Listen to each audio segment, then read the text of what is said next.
Yes, now it is over.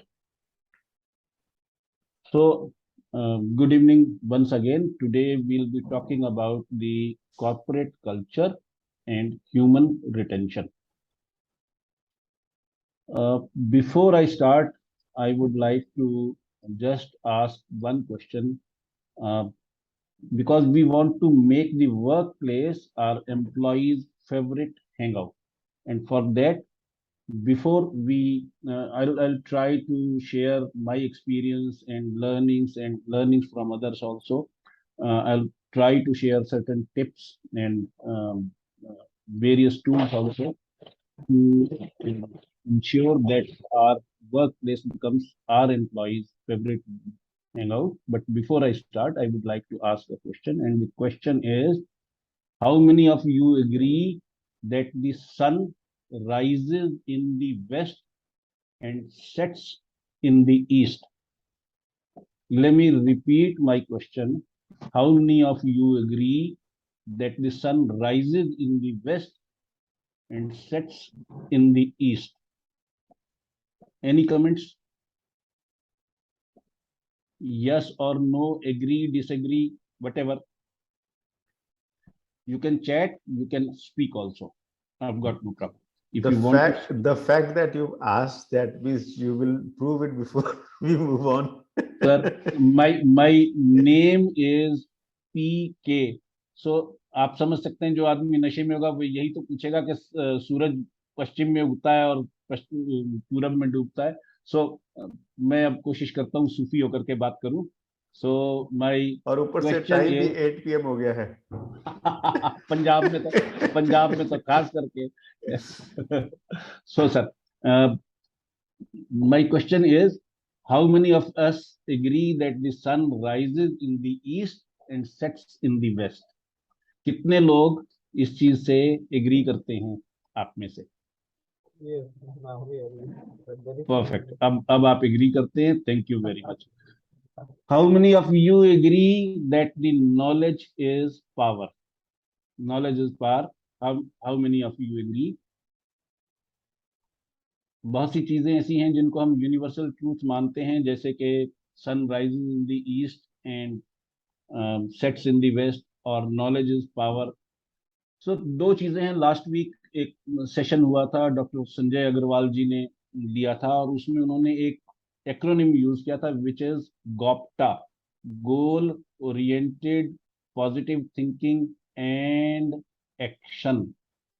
Knowledge is not absolute power.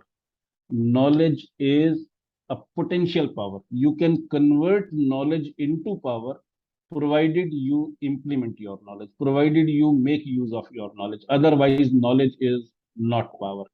बहुत से knowledgeable लोग, पढ़े लिखे लोग, अनपढ़ लोगों के यहाँ नौकरी करते हैं, ये हम सब जानते हैं. So basically, it is a matter of mindset, and as a myth buster, I will try to bust some of the myths. और एक myth हमारे हिंदुस्तान में बहुत चलती है: कुछ पाने के लिए कुछ खोना पड़ता है. This is also a myth, and I would like to say, कुछ पाने के लिए कुछ भी खोना नहीं पड़ता, सिर्फ करना पड़ता है. You only need to do certain things. You only need to activate your mindset. You only need to do action, take actions, and then you can achieve whatever is the goal, whatever is the destination, you can achieve. So मैं यही कहूंगा, कुछ पाने के लिए कुछ खोना पड़ता गलत है, कुछ पाने के लिए कुछ करना पड़ता है. मैं ये study of cheer, house of cheers की एक स्टडी है, जिसमें ये कहा गया है कि 59% of workforce in India is not happy. ये एक स्टडी है. और दूसरा इसमें ये कहा गया है स्टडी में कि 41% of employees who wish to leave their jobs are also unhappy. So ये सबसे बड़ा दुखद सिचुएशन है, सैड सिचुएशन है, सैड कमेंट्री है हमारे देश में, कि हमने वेरियस टूल्स को जो इजीली अवेलेबल हैं वो उनको समझा नहीं है. समझा है तो उनका फायदा नहीं उठाया है, और फायदा उठाया है तो आधे अधूरे मन से। आज हम उन चीजों को डिस्कस करेंगे, किस तरीके से हम ये कर सकते हैं कि हमारे एम्प्लॉयज हमारे साथ ज्यादातर रहें। इसीलिए हमने जो प्रोसेस डिजाइन की, स्ट्रेटजी डिजाइन की, उसका एंड गोल ये था, late the workplace be your employees favourite hangout.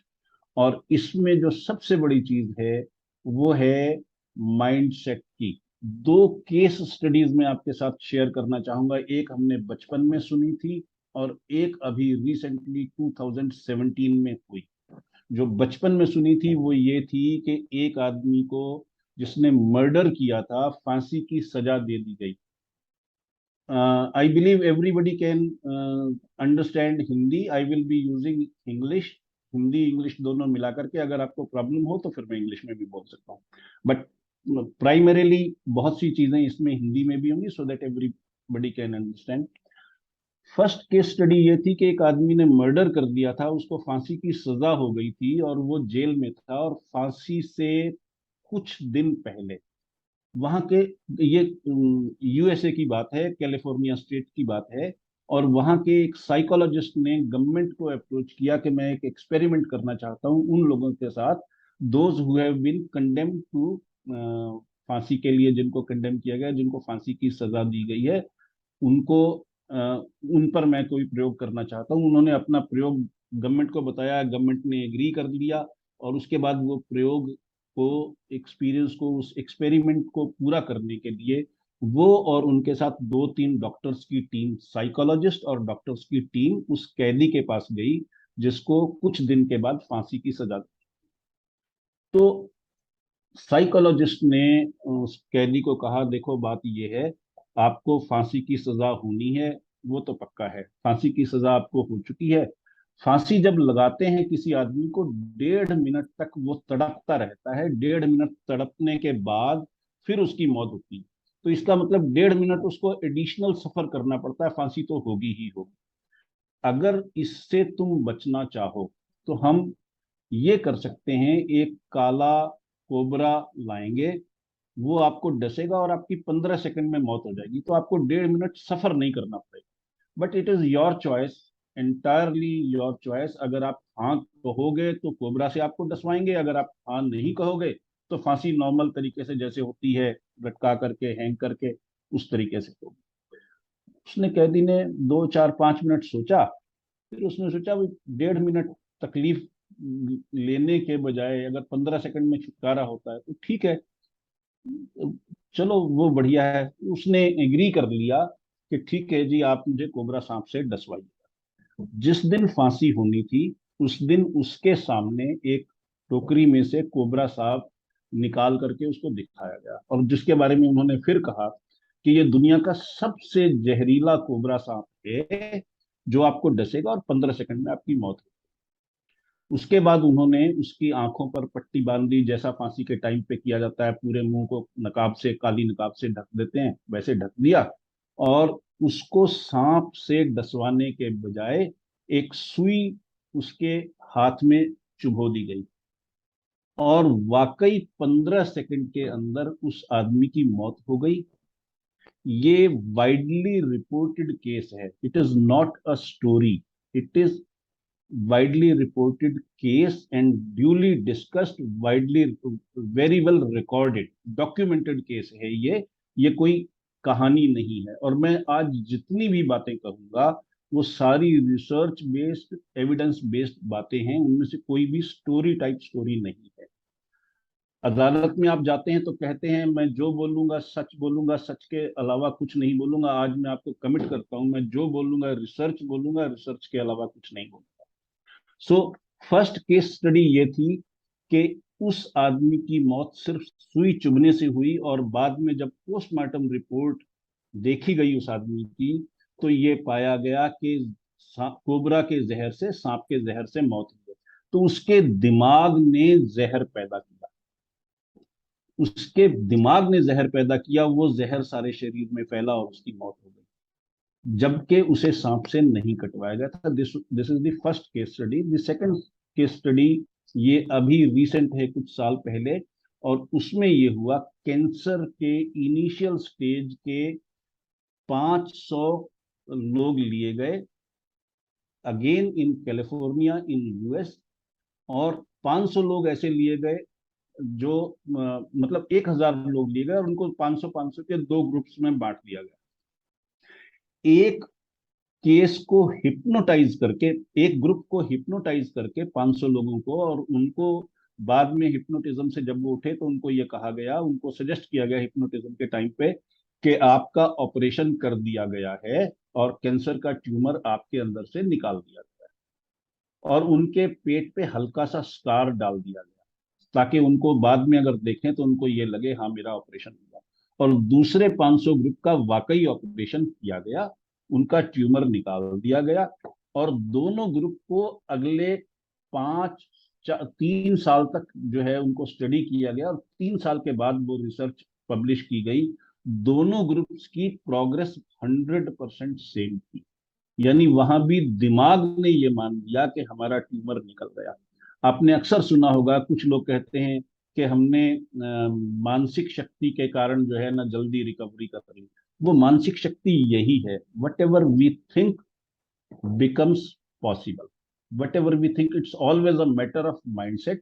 मैं ये स्टोरी जो कि अदरवाइज रेलेवेंट नहीं लगती इस टॉपिक से, वो रेलेवेंट इसलिए है कि हमारे माइंडसेट में एम्प्लॉयज को लेकर के कुछ चीजें हैं, कुछ बायस हैं।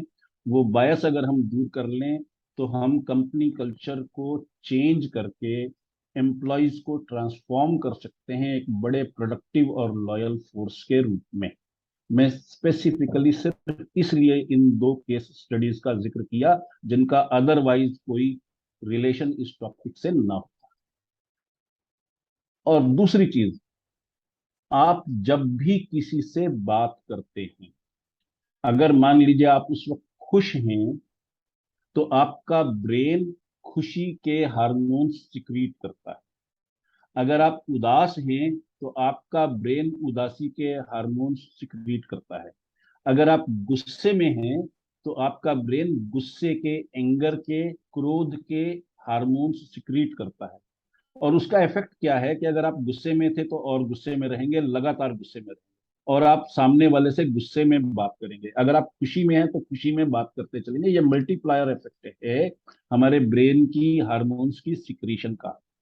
इट मीन्स अगर आप, you are basically a chemical being that way, because आपके जो केमिकल्स उस वक्त सिक्रीट हो रहे हैं आपके ब्रेन से, वो केमिकल्स ही आपकी बातचीत को आगे चलाएंगे।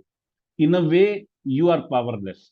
आपके दिमाग से जो स्वीट हो रहे हैं हार्मोन्स, उस हार्मोन के मुताबिक आपकी बातचीत आगे बढ़ेगी। आप गुस्से में हैं तो और गुस्से में होते जाएंगे, आप उदास हैं तो और उदास होते जाएंगे, आप खुश हैं तो और खुश होते जाएंगे। In a way you are powerless if you don't control. But if you understand this, if you understand this factor, तो आपके पास बहुत चीज अच्छी है कि आप अवेयर हैं अगर, तो आपके पास चॉइस है और फिर आप एक्शन अकॉर्डिंगली ले सकते हैं। इसको हम बोलते हैं ACA formula.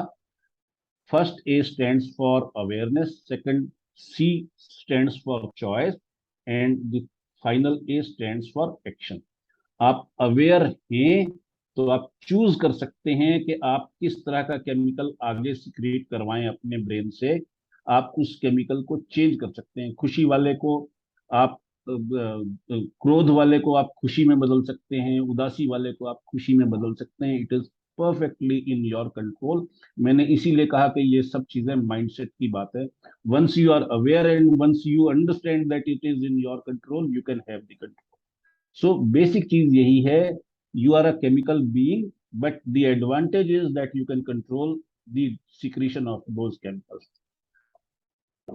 And every opportunity, every conversation is an opportunity to leave the mark of kindness. आप किसी से भी बात कर रहे हैं, whether it is in the family or in the office, आप क्लाइंट से बात कर रहे हैं, अपने एम्प्लॉय से बात कर रहे हैं, किसी पोटेंशियल क्लाइंट से बात कर रहे हैं, या वेंडर से बात कर रहे हैं, every conversation is an opportunity, जो आपको एक अपॉर्चुनिटी है कि आप ये शो कर सकें कि आप एक काइंड पर्सन हैं, आप एक वेल बिहेव्ड पर्सन हैं, आप एक मेच्योर पर्सन हैं, और आप अच्छी तरह से बात को नेविगेट कर सकेंगे।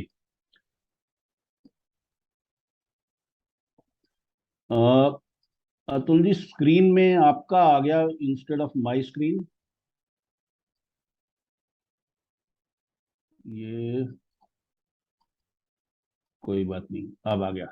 सो मैं थोड़ा सा अपने बारे में बतलाना चाहूंगा। I am serial entrepreneur, I am an author, a columnist and a former editor, and I consider my self a health and happiness scientist, and I'm a motivational speaker, and I am a feature material myself. Many of the publications have written extensively on me and my performances and my achievements.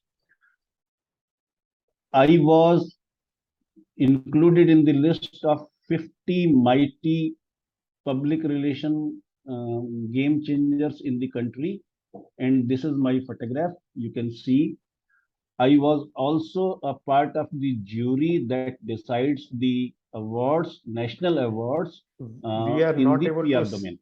sorry, we are not able to see your presentation also you presenting. Oh, We're able to okay, see okay. you. Let me, okay, okay. Take minute, एक minute. Let me check if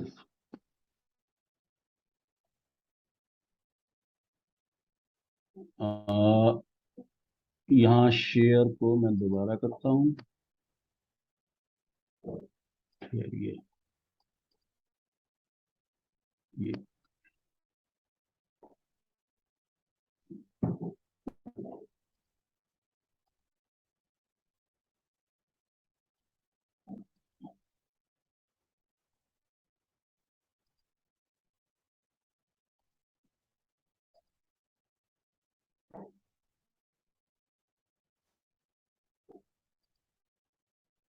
Can you see the presentation now, sir?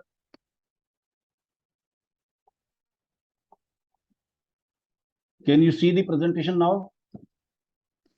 Yes, sir. We can Yes, see. yeah. Okay, just a minute now. Let me from current slide. ये So let me run it faster.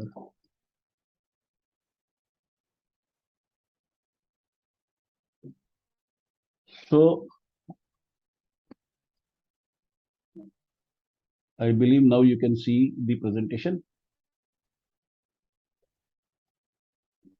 This is my photograph. I was included in the 50 mighty people in the country who changed the PR domain. And this is the photograph of the jury that decides the awards in the PR domain. I'm there, and I have been sharing this with the top editors in India. You can also see the report, and publications have written extensively on me also. Then I keep on conducting workshops on journalism, and mine is the only workshop which gives the journalist tips to become an entrepreneur and give them an idea of 15 possible different businesses that they can go into if they choose to be an entrepreneur. ये मेरे column हैं Hindi publications में छपे हुए, ये मेरी books हैं, और मैंने सीएमए में प्रेजेंटेशन दी थी कॉन्स्टिट्यूशन अमेंडमेंट्स, गवर्नेंस और सिटीजन राइट्स पे। ये वेरियस यूनिवर्सिटीज में मेरे लेक्चर्स के हैं। गृह लक्ष्मी नाम की मैगजीन है लेडीज की, नोएडा से छपती है। It is number 2 magazine as far as circulation and popularity is concerned. उसमें हर हफ्ते संडे को शाम 5 बजे मेरा लाइव सेशन होता है। So these are the various topics I have been addressing, आप देख सकते हैं। ये स्ट्रेस मैनेजमेंट पर मेरी वर्कशॉप है जो मैं करता रहा हूँ, और ये 26 नवंबर लास्ट ईयर को वेल बीइंग समिट हुई थी बिजनेस वर्ल्ड मैगजीन की तरफ से, जिसमें मैं की नोट स्पीकर था। ये अभी इसी सितंबर में समिट ये था, happiness work place award ceremony थी, जिसमें मैं की नोट स्पीकर था, आप देख सकते हैं। और ये अवार्ड जिन लोगों को मिला उनको अवार्ड देते हुए, और ये मेरे फोटोग्राफ से हैं। ये अगर आप मेरा माउस का देख सकते हैं, he is the owner of Business World magazine group, mister Anurag Batra. I am this. So हम अपने टॉपिक पर वापस आते हैं। Let the workplace be your employees favourite work house. कहा यह जाता है कस्टमर इज द किंग। ये हम सब एंटरप्रेन्योर्स मानते हैं, लेकिन ये भूल जाते हैं कि हमारा एम्प्लॉय हमारा फर्स्ट कस्टमर है। Your employee is your first customer. Unless you sell yourself to your employee, they will never be loyal to you. They will jump to any opportunity that comes their way. So आप अपने आप को और अपनी company को और अपने brand को, अपने एम्प्लॉयज को कितनी अच्छी तरह से एक्सप्लेन करके बेच पाते हैं, उनके मन में, सबकॉन्शियस माइंड में बैठ पाते हैं कि आपकी कंपनी उनके लिए किस तरह से फायदेमंद है, आपका ब्रांड किस तरह से फायदेमंद है और आप किस तरह से फायदेमंद हैं, तभी आप उनको इस तरह से रिटेन कर सकेंगे। हमें एक चीज को समझने की जरूरत है, whether you are in at home or in office, आप घर हो या ऑफिस में हो, आप पूरे के पूरे हर जगह पे जाते हैं। अगर आपके घर में कोई चिंता है तो ऑफिस में भी आप उस चिंता को ले जा रहे हैं। ये नहीं है कि वो चिंता आप घर छोड़ गए और ऑफिस में आपको वो चिंता नहीं होगी, या ऑफिस में अगर आपको कोई टेंशन है तो घर का माहौल भी कहीं ना कहीं टेंस आप करेंगे। ये पक्की बात है, इस चीज को समझना सबसे ज्यादा जरूरी है। Wherever we go, we take our whole self, whether it is workplace or home or any other place in the society। और अगर वर्क प्लेस पर हैप्पीनेस है तो वो आपके रेस्ट ऑफ द लाइफ को भी इफेक्ट करेगी, और अगर आपके घर में टेंशन है तो वो आपके वर्क प्लेस के, ऑफिस के काम को, प्रोडक्टिविटी को, बिहेवियर को, हर चीज को इफेक्ट करेगी ही करेगी। इस बेसिक फैक्ट को इग्नोर नहीं करना चाहिए।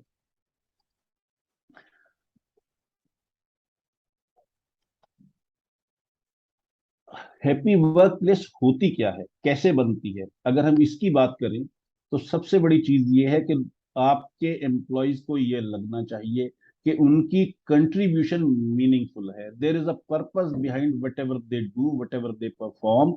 अगर उनको ये नजर आएगा तो उनकी लॉयल्टी बढ़ेगी और उनके लिए करियर अपॉर्चुनिटीज, ग्रोथ अपॉर्चुनिटीज हो, जो उनको क्लैरिटी हो। अगर वो क्लैरिटी नहीं है, कोई आदमी 10 साल से काम कर रहा है, कोई 2 साल से काम कर रहा है, आपकी कोई पॉलिसी नहीं है प्रमोशन को लेकर के, करियर ग्रोथ को लेकर के, तो ये पक्की बात मानिए कि आपके पास 2 एम्प्लॉय हों, 20 एम्प्लॉय हों या 200 एम्प्लॉय हों, वो लाला की दुकान की तरह आपका बिहेवियर होगा और लाला की दुकान की तरह ही उनका भी बिहेवियर होगा। जब मर्जी वो छोड़ जाएंगे, जब मर्जी आप किसी को निकाल देंगे। तो दूसरी चीज है peer support. It is not that you are sitting in a hall and you are a team. Please understand this. Sitting in a hall doesn't mean that you are a team unless there is peer support. Peer support एक दूसरे के लिए होना, एक दूसरे के काम को समझना, एक दूसरे के काम में सपोर्ट करना, वो भी उतना ही जरूरी है। उसकी ट्रेनिंग शुरू से ही, ऑनबोर्डिंग शुरू से ही एम्प्लॉयज को होनी चाहिए, या जब भी आप चाहें उसको शुरू कर दें, लागू कर दें। उनको अपने काम की अप्रिसिएशन मिले, उसके लिए उनको रिस्पेक्ट मिले। अगर आप ये इंश्योर करते हैं तो ये पक्की बात है कि वो टिकेंगे और वो अपने आप को एक्सप्रेस कर सके, फियरलेसली अपनी बात कह सकें, फियरलेसली विचार दे सके, सॉरी, उनका कोई ओपिनियन आप सुनने के लिए तैयार हो और उनको यूं ही ब्रश असाइड ना कर दें। ये उनको बात समझ में आएगी, तभी वो अपने सबमिशंस देंगे, तभी वो अपने आइडियाज आपके साथ शेयर करेंगे, वरना वो अपने आइडियाज भी आपके साथ शेयर नहीं करेंगे, चाहे उनके आइडियाज कितने ही अच्छे क्यों ना हो। और होलिस्टिक वेलबीइंग का आपको प्रोविजन अगर करें, होलिस्टिक वेलबीइंग का मतलब है आप उनकी मेंटल हेल्थ, फिजिकल हेल्थ में किस तरीके से कंट्रीब्यूट कर सकते हैं, how you can contribute towards their holistic well-being। That means mental health and physical health and spiritual health to some extent also। Plus उनकी फैमिलीज को कितना आप एंगेज कर सकते हैं अपने ऑफिस की इवेंट्स में या अदरवाइज, चाहे आप इवेंट ऑफिस में करें या कोई आप वीकेंड समिट्स करते हैं, कुछ और करते हैं, फैमिलीज को ले जाते हैं, वहां फैमिलीज की इंटरेक्शन का कितना साधन आप कर सकते हैं। आगे हम इसको और डिटेल में समझेंगे कि इस चीज का स्पेसिफिक मतलब क्या है और उसके फायदे क्या है। दूसरी चीज है, एक बार एक एमएनसी के साथ हम काम कर रहे थे, with their boasting all along कि जी हमारे तो एम्पावरमेंट बहुत ज्यादा है एम्प्लॉयज में, हमारे तो एम्प्लॉयज में पावर एम्पावरमेंट बहुत ज्यादा है। और जब उनके एक सीनियर मैनेजर से मैंने बात की और उनके लैपटॉप में कोई प्रॉब्लम चल रही थी, बार बार वो शट डाउन हो रहा था, तो मैंने उनसे पूछा आप अपग्रेड क्यों नहीं कर लेते, तो उन्होंने कहा जी I require 10 permissions to just to upgrade this laptop. तो आप रेगुलेटेड हैं या ओवर रेगुलेटेड, इस चीज का बहुत ज्यादा फर्क पड़ता है। सिस्टम्स होने चाहिए, बट सिस्टम्स मैकेनिकल नहीं होने चाहिए, उसमें ह्यूमन एलिमेंट जरूर होना चाहिए। इस चीज का अगर हम ध्यान नहीं रखते तो सिस्टम्स बर्डन बन जाते हैं किसी भी ऑर्गेनाइजेशन पे, चाहे वो ऑर्गेनाइजेशन छोटी है चाहे वो ऑर्गेनाइजेशन बड़ी।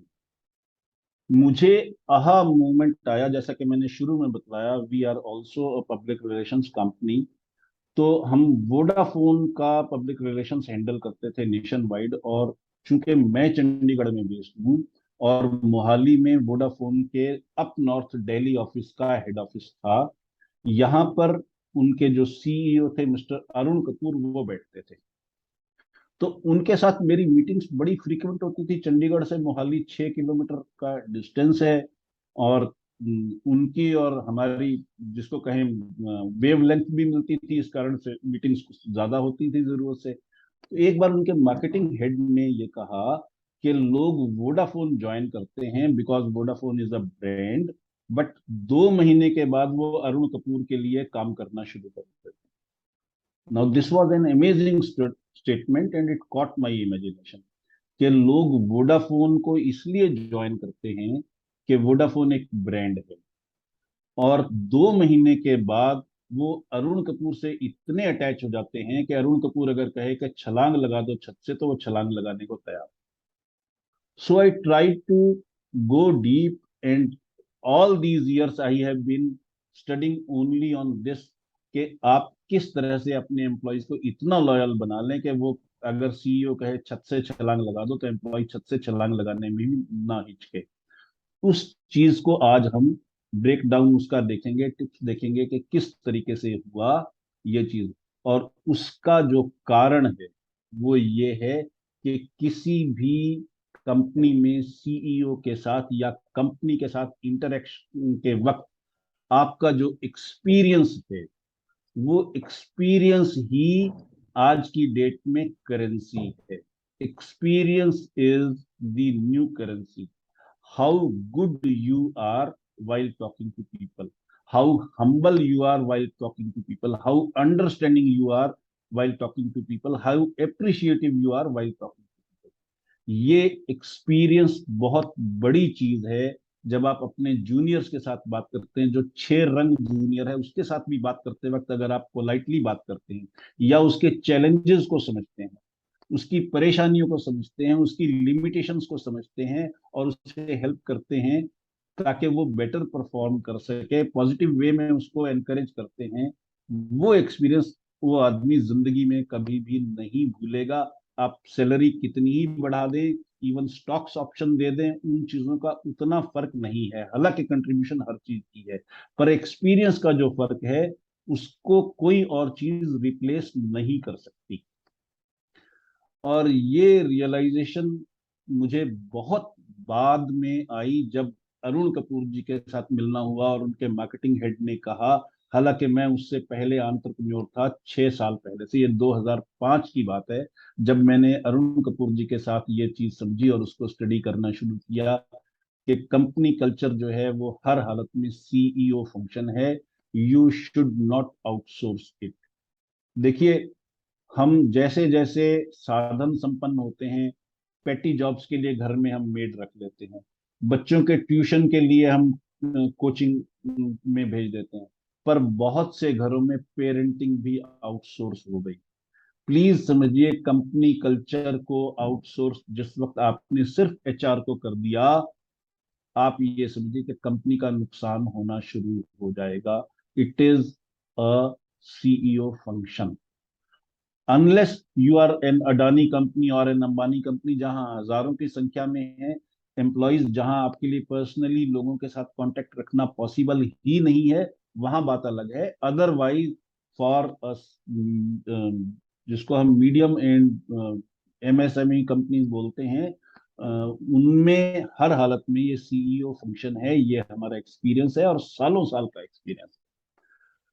कंपनी कल्चर है क्या, इसको भी समझना साथ में जरूरी। कंपनी कल्चर इज जब कोई भी एम्प्लॉयज को देख नहीं रहा, सुपरवाइज नहीं कर रहा, सीसीटीवी कैमरा नहीं है, कोई उन पर कोई सुपरविजन नहीं है, तब भी वो किस तरह से काम करते हैं, ये कंपनी कल्चर इंश्योर करती है।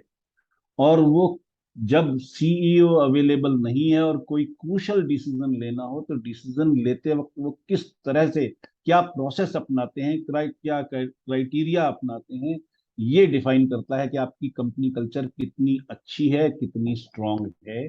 और कल्चर वो चीज है कंपनी की जो सारे एम्प्लॉयज को, जब मालिक भी ना हो, सीईओ भी ना हो, एचआर मैनेजर भी ना हो, तब भी वो इकट्ठे रहें और एक दूसरे के साथ शेयर करते रहें, एक दूसरे को हेल्प करते रहें सारे अप्स और डाउन्स के फेसेस में। चाहे वो कोविड का फेज रहा हो, चाहे वो स्ट्रॉन्ग सेल्स का फेज रहा हो, जब लोग इकट्ठे रहें, कंपनी कल्चर उस चीज को एंश्योर करती है। कंपनी कल्चर को आप एक दिन में नहीं बना सकते। इट इज, आप कॉपी भी नहीं कर सकते और इसको सिर्फ पेप टॉक्स से भी नहीं बना सकते। ये नहीं कि एक मोटिवेशनल टॉक दे दी और कंपनी की कल्चर में चेंज आ जाएगा, ना ही इसको वीकेंड कल्चर रिट्रीट्स में आप इसको बना सकते हैं।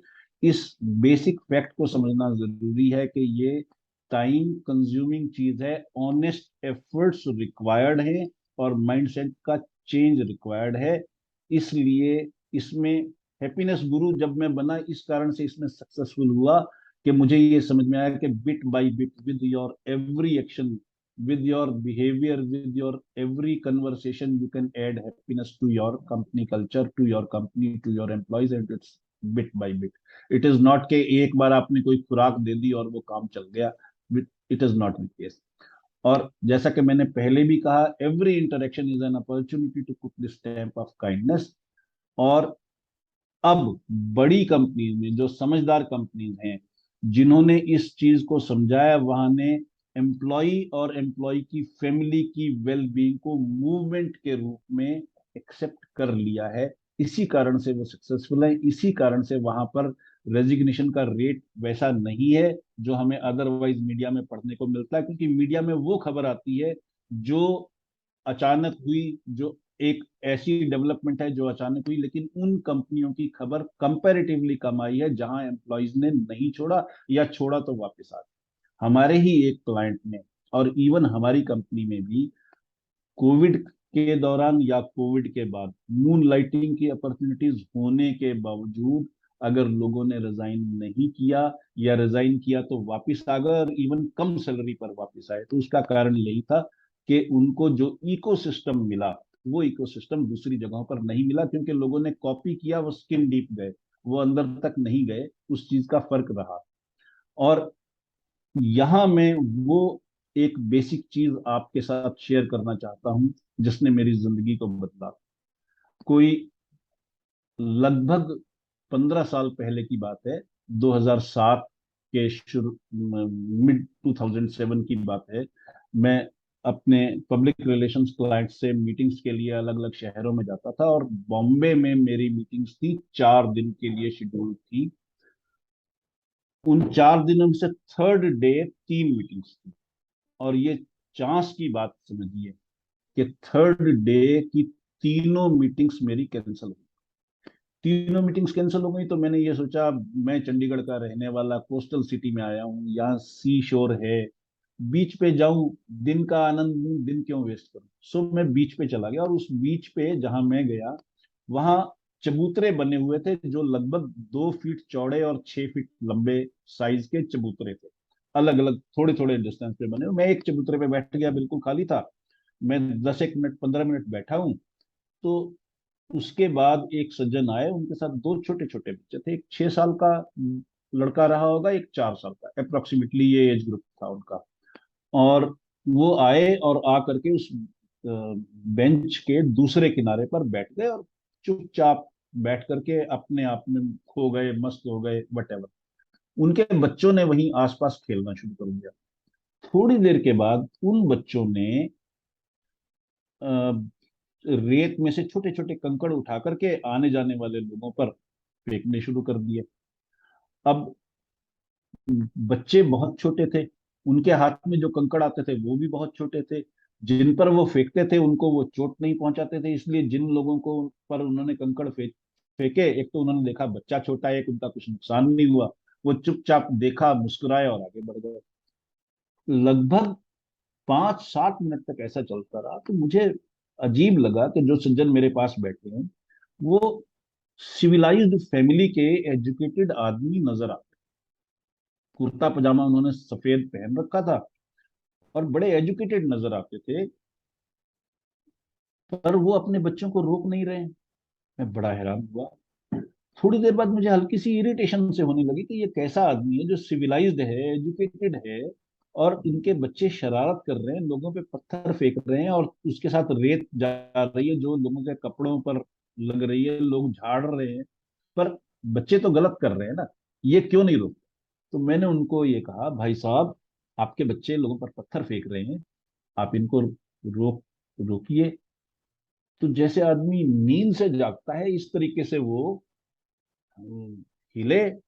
उन्होंने बच्चों को देखा, नोटिस किया कि बच्चे वाकई लोगों पर कंकड़ पत्थर फेंक रहे हैं, उनको अपने पास बुलाया और दोनों को हग कर दिया, अपनी छाती से लगाया और कहा कुछ नहीं दोनों बच्चों को। और थोड़ी देर के बाद उनकी आंखों में नमी आ गई, उनकी आंखों में हल्के हल्के पानी वाली सिचुएशन आ गई। मैं बड़ा हैरान हुआ कि मैंने ऑफेंड कर दिया इनको। मैंने तो कोई ऐसी बात कहने की कोशिश नहीं की थी, ये ऑफेंडेड क्यों फील किया इन्होंने कि इन्होंने बच्चों को कुछ भी कहने के बजाय इनकी आंखों में पानी आ गया, इसका मतलब मैंने कुछ गलत कह दिया।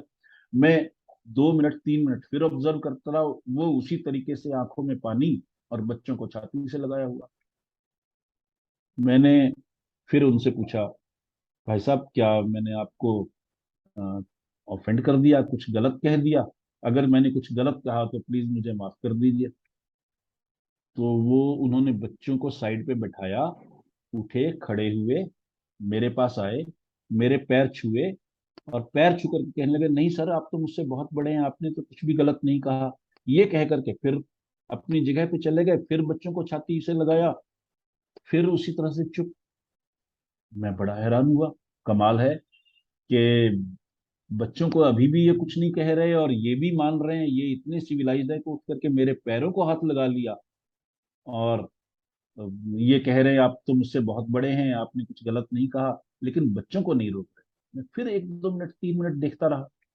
फिर मैंने उनसे फिर कहा, माफ कीजिए, अगर आप मुझे कुछ बताना चाहते हैं, मुझे समझ में नहीं आया, आपका व्यवहार बड़ा रहस्यमय है, मिस्टिकल है। मुझे क्लैरिटी नहीं है कि क्या है ऐसा कि आप मतलब आपका जो बिहेवियर है मैं उसको इंटरप्रेट नहीं कर पा रहा हूँ, उसकी व्याख्या नहीं कर पा रहा हूँ, मुझे कुछ बताना चाहेंगे आप? तब उन्होंने कहा, क्या कहूँ साहब, मैं अभी अभी इन बच्चों की माँ को शमशान घाट में जला करके आया हूँ।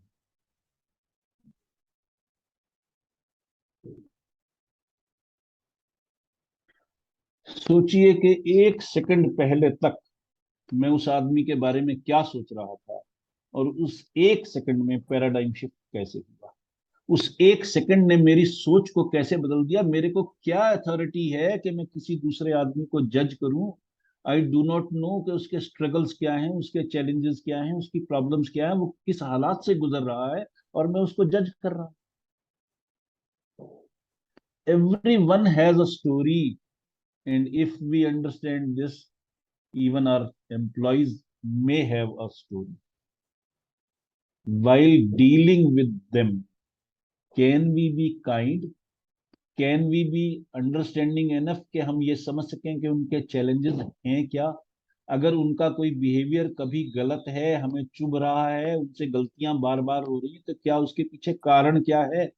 क्या हम उतना डीप जाने की कोशिश करते हैं कि हम ये समझ सकें कि हमारे कुछ एम्प्लॉयज का या किसी सर्टेन एम्प्लॉय का बिहेवियर गलत ही क्यों है, या हमेशा गलत क्यों रहता है, या अब गलत क्यों है। We should, as an entrepreneur, be mature enough to understand this and उनके माइंड को, उनके ब्रेन को, उनके हार्ट को, उनके सबकॉन्शियस माइंड को, सब चीजों को समझ सकें।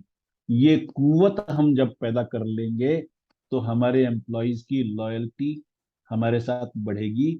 और नेक्स्ट चीज ये है, जैसा कि मैंने पहले भी कहा, सिस्टम्स तो होने चाहिए। प्रमोशन कब होगी, लीव के सिस्टम कहाँ है, इस बेसिक चीज तक के भी क्लैरिटी होनी चाहिए। कितनी लीव मिलेगी, कितनी बार मिलेगी, कितने वक्फे में मिलेगी, क्या टर्म्स होंगी, उसके करियर ग्रोथ की अपॉर्चुनिटीज क्या क्या हैं, ट्रेनिंग के सिस्टम क्या हैं, किस तरीके से हम उसको डेवलप करना चाह रहे हैं, आगे वो क्या करेगा, कंट्रीब्यूट किस तरह से कर सकेगा वो अपनी फैमिली में, किस तरह से ये पॉसिबल होगा कि अगर कोई बैचलर एम्प्लॉय है तो उसको अच्छा रिश्ता मिले, वो बता सके कि मैं फला कंपनी में काम करता हूँ। ये तभी हो सकता है अगर हम सिस्टम्स बिल्ड करें। unless we have systems, we can't achieve this destination, we can't achieve this target। और हमारे यहाँ और हमारे जितने भी क्लाइंट्स हैं जिनको हम कंसल्टेंसी देते हैं, एक पक्का सिस्टम है कि अगर एक्सपेरिमेंट करते हुए कोई आदमी मिस्टेक करता है तो उसे रिवॉर्ड करते हैं, उसको सेलिब्रेट करते हैं, क्योंकि उसने किसी काम को बेहतर ढंग से करने की कोशिश की। वो उसमें सफल हुआ या असफल हुआ, whether it is a failure or a success, it's altogether a different story, but he tried, and he tried to achieve something new. He tried to achieve a new milestone or a new process, and he failed. So everybody can fail। हमसे भी तो हर decision सही नहीं होता, हम भी तो गलतियां करते हैं। किसी ने कोई एक्शन गलत लिया, किसी ने कोई प्रोसीजर गलत अपना दी, उसको अगर हम रिवॉर्ड करते हैं तो ये पक्की बात मानिए कि आपकी कंपनी में इनिशिएटिव्स लेने वाले लोगों की संख्या एकदम से बढ़ जाएगी। लेकिन इसमें दो चीजें हैं। नंबर एक, उन मिस्टेक्स को रिवॉर्ड कीजिए जहां एक्सपेरिमेंट था, या जहां उनको पूरी इंफॉर्मेशन नहीं थी, आपने कुछ इंफॉर्मेशन रखी है जो उनको नहीं पता है, और उसके कारण, पूरी इंफॉर्मेशन न होने के कारण, बिग पिक्चर न होने के कारण अगर उनसे कोई गलती हुई है तो उसको भी एक्सेप्ट कीजिए, रिवॉर्ड कीजिए। But if the mistake is repeated, then there should be a warning। You should understand when to wink, when to close your eyes, and when to take action। So ये इसीलिए मैंने कहा human element के बिना systems fail हो जाते हैं। और जैसा कि पहले भी कहा, बात करते वक्त आप अपने केमिकल्स की सीक्रीशन को कंट्रोल कर सकते हैं, इस चीज का ध्यान रखिए। अगली चीज है, जब आप कोई आदमी बार बार गलतियां कर रहा है, समझाने पर भी गलतियां कर रहा है, उससे आप सही काम करवाना चाहते हैं, then there is a system called sandwich principle. आप जब सैंडविच खाते हैं तो सैंडविच में पहले ब्रेड है, फिर उसके ऊपर स्टफिंग है, फिर मेयोनीज है, फिर क्रीम है, फिर उसके ऊपर सॉस है, फिर उसके बाद ब्रेड है। So there are many layers. If you want to give feedback which is negative, or if you want to criticise a person or showcase his or her mistake, पहले उसके किसी genuine गुण की प्रशंसा कीजिए, और फिर ये कहिए कि आपने ये काम इस तरह से किया, इसके बजाय ऐसे करते तो बेहतर होता, या ये काम ऐसे किया जाना चाहिए था। If you if you add layers to your criticism with appreciation, तो ये पक्की बात है कि वो उस क्रिटिसिज्म को पॉजिटिवली रिसीव करेगा, और उस क्रिटिसिज्म के कारण समझ करके अपनी गलतियों को दूर करने की कोशिश करेगा। और अगर आप सिर्फ क्रिटिसिज्म ही करते हैं तो वो क्रिटिसिज्म पॉजिटिव हो या ना हो, नेगेटिव होने के चांसेस बहुत ज्यादा है। इसलिए सैंडविच प्रिंसिपल को अपनाइए। Whenever you want to give feedback, whenever you want to share the feedback, whenever you want to criticize somebody, or whenever you want to point out a mistake, तो आपको sandwich principal अपनाना चाहिए। और feedback लोगों से regularly लेते रहिए।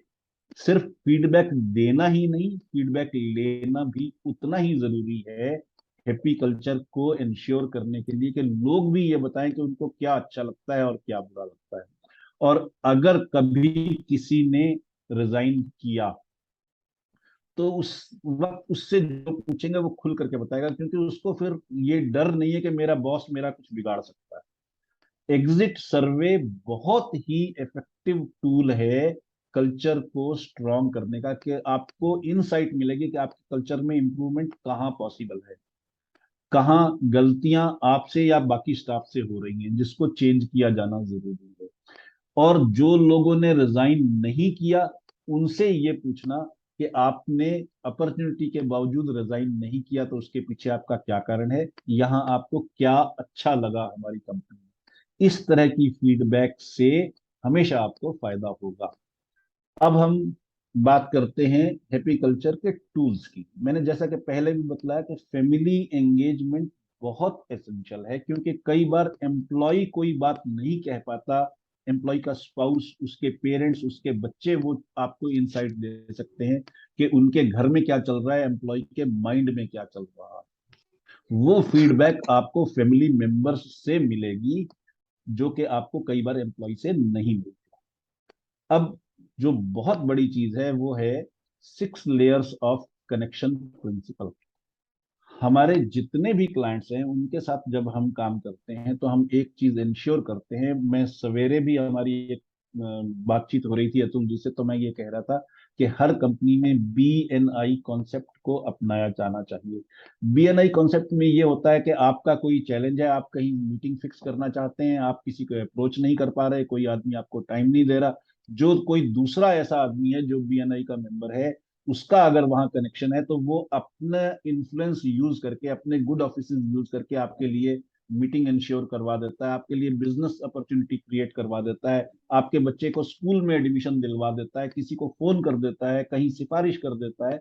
वो कॉन्सेप्ट अगर आप अपने ऑफिस में अपने सारे एम्प्लॉयज के साथ अपना लें, उसका मतलब ये होगा किसी के बच्चे को किसी पर्टिकुलर स्कूल में एडमिशन चाहिए और किसी दूसरे एम्प्लॉय का वहां पे इन्फ्लुएंस है, उसने फोन कर दिया, उसने रिक्वेस्ट कर दिया तो एडमिशन पॉसिबल हो सकता है।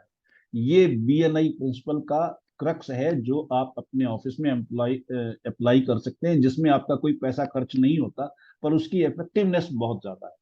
अब जो 6 लेयर कनेक्शन प्रिंसिपल है वो कितना इंपॉर्टेंट है उसको समझना जरूरी है। मान लीजिए आप जो बाइडेन से कनेक्शन चाहते हैं, अमेरिकन राष्ट्रपति से कनेक्शन चाहते हैं, या बराक ओबामा से कनेक्शन चाहते हैं, तो ये साइंटिफिक स्टडी है। मैंने शुरू में भी कहा, मैं जो कुछ कहूंगा रिसर्च कहूंगा, रिसर्च के अलावा कुछ नहीं कहूंगा। साइंटिफिक स्टडी है कि there are only 6 layers between one person and the desired person. इसका मतलब यह है कि आप, अगर मैं PK खुराना हूं और मैं अतुल पुरी जी से कनेक्शन चाहता हूं और मैं अतुल पुरी जी को नहीं जानता, अतुल पुरी जी मुझे नहीं जानते, तो मेरे किसी फ्रेंड के फ्रेंड का फ्रेंड जरूर अतुल पुरी जी को जानता हो सकता है।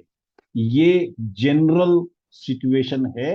एक्सेप्शंस हो सकती हैं पर एक्सेप्शंस बहुत कम है। ये पक्की बात मानिए कि दुनिया के किसी भी आदमी से, anybody on this planet, if you want to get connections, there are only 4 to 5 people in between, आपका दोस्त, आपके दोस्त का दोस्त, उसका दोस्त, जो बराक ओबामा को, जो बाइडन को, ऋषि सुनाक को, अतुल पुरी जी को जानता हो सकता है और आपके कनेक्शन के लिए, आपकी अपॉइंटमेंट के लिए रिक्वेस्ट कर सकता है।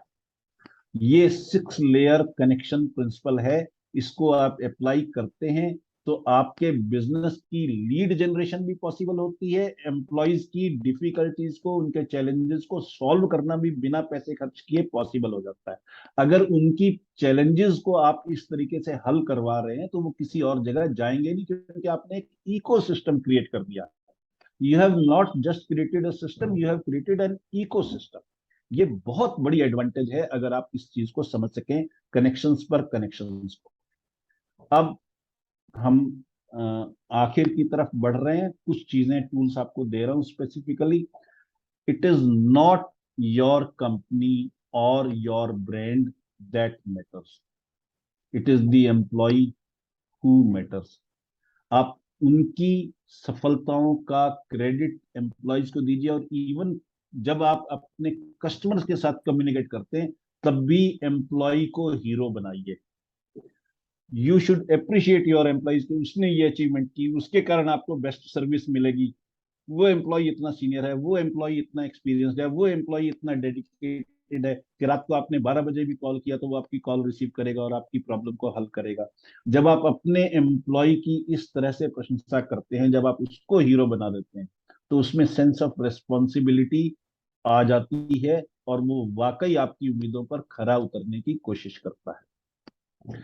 दूसरा एक और टूल है बहुत बढ़िया, कि हर डिपार्टमेंट में with in that particular department और सेक्शन, मान लीजिए एक कंपनी में 50 एम्प्लॉय है और हर डिपार्टमेंट में लगभग 6 7 8 10 की एवरेज के लोग हैं, तो विद इन दैट सेक्शन आपको महीने में एक बार, एक दिन के लिए लोगों को रोटेट करना चाहिए। उस दिन एक नया आदमी मैनेजर बने, चाहे वो उस सेक्शन में चपरासी है, चाहे क्लर्क है, चाहे वो सुपरवाइजर है, चाहे वो मैनेजर है।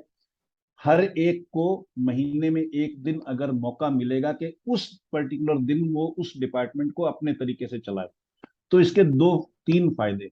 पहला फायदा तो ये है कि हर आदमी को ये लगता है कि मैं अपनी बात कह सकता हूं, अपने सजेशंस को इंप्लीमेंट कर सकता है। कोई आदमी ऐसा हो सकता है जो सजेशन देना चाहता है पर उसके पास वर्ड्स नहीं है, उसकी कम्युनिकेशन स्किल्स नहीं है उतने अच्छे, लेकिन वो उसको इंप्लीमेंट करके दिखा सकता है। दूसरी ये चीज है कि जिस किसी बॉस, कोई मान लीजिए कोई बॉस एरोगेंट है, या कोई बॉस लगातार गलती कर रहा है, कोई बॉस लगातार कुछ कमियां उसमें आ गई हैं किसी भी कारण से, या वो टाइम नहीं दे पा रहा, एम्प्लॉयज के साथ टाइम नहीं दे पा रहा, तो दूसरा जो आदमी मैनेजर बना वो सबसे पहले उस गलती को रिड्रेस करने वाले सिस्टम को लागू करेगा, क्योंकि वो उससे तंग है, वो उसका पेन पॉइंट है। उस पेन पॉइंट को वो आदमी सबसे पहले एड्रेस करेगा, तो उस पर्टिकुलर डिपार्टमेंट का पेन पॉइंट दूर हो जाएगा, सारे एम्प्लॉयज खुश हो जाएंगे। तीसरा फायदा ये है कि आपको उन लोगों की टैलेंट को आइडेंटिफाई करने का मौका मिलेगा जिनकी टैलेंट छुपी हुई है, मैनेजर के वट वृक्ष के नीचे वो दबे हुए हैं और उनकी टैलेंट सामने नहीं आ पा रही। उस दिन, जिस दिन वो मैनेजर बने, उस दिन उन्होंने काम करके दिखाया तो आपको पता लगा, हाँ ये भाई इस आदमी में तो ये टैलेंट भी है, ये आदमी तो ये काम भी कर सकता है। तो आपके लिए उनको प्रमोशन के एवेन्यूज देना या उनकी टैलेंट को यूटिलाइज करना बहुत फायदेमंद है, आसान है। और जब आप किसी की टैलेंट को यूटिलाइज करेंगे तो वो खुश होगा, बल्कि उस पर काम का प्रेशर बढ़ जाएगा तो भी वो खुश होगा। तो ये बहुत बड़ा फायदा होता है अगर आप एक दिन का मैनेजर रोटेशन के रूप में विद इन द सेक्शन बनाएंगे। दूसरी चीज, जो सबसे बड़ी बात, क्या आप लोगों को सुनने के लिए तैयार हैं? हमारे हर क्लाइंट कंपनी में हमने एक सिस्टम लागू किया कि महीने में एक दिन एक पर्टिकुलर स्लॉट रखा जाता है जहां सीईओ के पास कोई भी आदमी कभी भी जाकर के अपनी प्रॉब्लम को डिस्कस कर सकता है। वो महीने में एक दिन है, कुछ कंपनियों में हफ्ते में एक दिन है, कुछ कंपनियों में रोज एक पर्टिकुलर स्लॉट है। डिपेंड करता है आपकी वर्कफोर्स कितनी है, आपके पास खुद कितना टाइम है कि आप लोगों पर डिवोट कर सकें।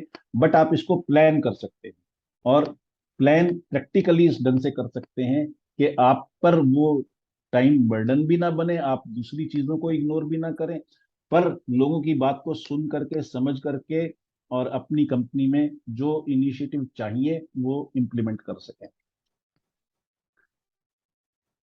जो बात मैंने शुरू में कही कि अरुण कपूर के कारण सारा का सारा स्टाफ ये कहता था कि अगर हमें छलांग लगाने को कहेंगे अरुण कपूर तो हम छलांग लगा दें।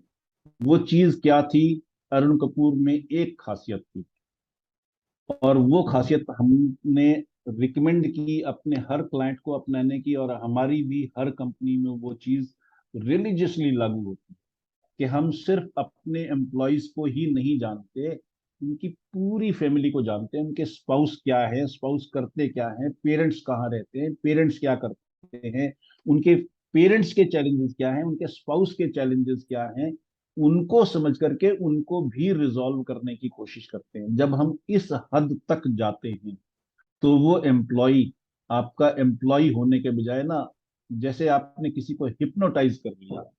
ये एक अकेला तरीका ऐसा है, बाकी सारी चीजें छोड़ दें, इस एक अकेले तरीके को भी अपना लें तो ये पक्की बात मानिए कि एम्प्लॉय, हमारे एक क्लाइंट के साथ ऐसा हुआ, वो आईटी कंपनी है जहां सारी चीजें घर से मैनेज हो सकती हैं, और कोविड के टाइम में वर्क फ्रॉम होम सबके साथ रहा, सबको पता है। और उस दौरान मून लाइटिंग भी बहुत हुई, एम्प्लॉयज ने दूसरे कंपनीज के लिए या फ्रीलांसिंग करनी शुरू कर दी, कुछ लोग एंटरप्रेन्योर बन गए, कुछ लोगों ने किया। पर बहुत से लोगों के साथ ऐसा हुआ जिन्होंने रिजाइन किया जब उनको ये कहा गया कि ऑफिस अटेंड करो, दूसरी कंपनी में गए, 1 महीने 1.5 महीने के बाद तंग होकर के वापस यहाँ आ गए और कम सैलरी पर आ गए। ये अचीवमेंट रही है इस अकेले सिस्टम की, क्योंकि उनको जो ये कॉन्सेप्ट मिला अपनी पेरेंट कंपनी में, वो नई जगह पर नहीं मिल पाया, वहां वो एटीट्यूड भी नहीं मिल पाया, वहां वो सैंडविच प्रिंसिपल नहीं मिल पाया, वहां वो बीएनआई कॉन्सेप्ट नहीं मिल पाया, और खास करके फैमिली की सपोर्ट वाला सिस्टम नहीं मिल पाया। उस कारण से वो कम सैलरी पर वापस आ गए। ये बहुत बड़ी सिचुएशन है। अगली चीज है, जब आप अपनी कंपनी के अलावा बाहर की चीजें भी सोचते हैं, जिसको हम सीएसआर कहते हैं, अनफॉर्चुनेटली उसको मैकेनिकल नाम दे दिया गया। इंडियन कल्चर में वो शुरू से था। आप देखिए हमारे देश में कितनी धर्मशालाएं हैं, आप ये देखिए कितने लंगर लगते हैं। वो एक पर्पसफुल लाइफ वाली बात है। जब आप अपने एम्प्लॉयज को एनकरेज करते हैं that they should give back to the society, तो उनके लाइफ में काम के अलावा एक पर्पस भी आ जाता है। और ये हैप्पीनेस का बहुत बड़ा नुस्खा है। कोई भी आदमी जो उदास है, जिसको एंजाइटी है, स्ट्रेस है, उसका सबसे पहला इलाज, बेसिक इलाज और मोस्ट इफेक्टिव इलाज ये है कि वो दूसरे लोगों में खुशी बांटना शुरू करते हैं। जब हम दूसरे लोगों में खुशी बांटना शुरू करते हैं तो हम खुद खुश हो जाते हैं।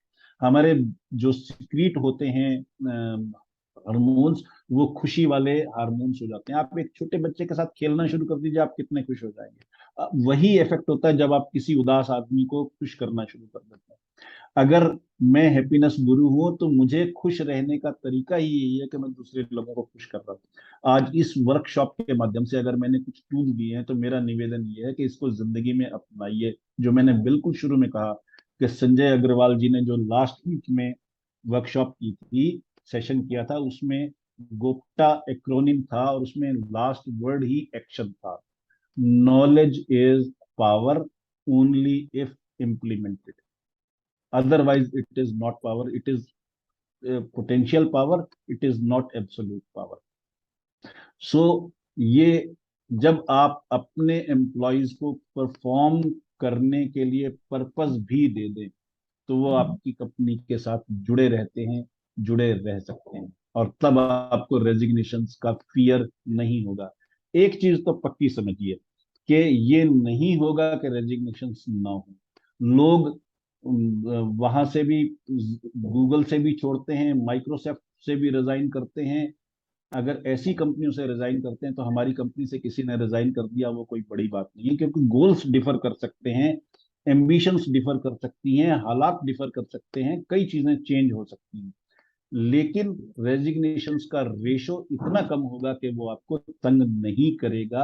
ये इसके साथ इंश्योर कर सकते हैं। मैं थोड़ा सा आपको बतला दूं, हमारी पब्लिक रिलेशंस कंपनी है, पैन इंडिया मार्केटिंग हम करते हैं फॉरेन एग्री प्रोडक्ट्स का। वेरियस एम्बेसीज के साथ हम जुड़े हुए हैं जिनके एग्री प्रोडक्ट्स को हम पैन इंडिया प्रमोट करते हैं। ये दोनों चीजें मेरे बच्चे संभालते हैं। मैं खुद स्ट्रेस मैनेजमेंट पे वर्कशॉप्स करता हूँ, हेल्थ विदाउट मेडिसिन पे वर्कशॉप करता हूँ, हैप्पी वर्क प्लेस के लिए कंपनी कल्चर और एम्प्लॉय रिटेंशन के लिए वर्कशॉप्स, ट्रेनिंग्स देते हैं, जो लॉन्ग टाइम एफर्ट है। It is not a 1 day workshop और 1 hour workshop. It's a long term association, but it ensures it gives the dividends और सस्टेनेबल ग्रोथ के शेयर करते हैं.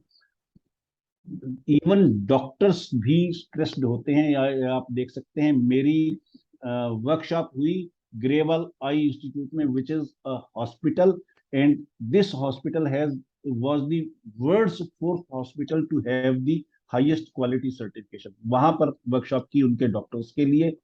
ये आप देख सकते हैं उनका प्रोमो था जो उन्होंने अपने स्टाफ में बांटा.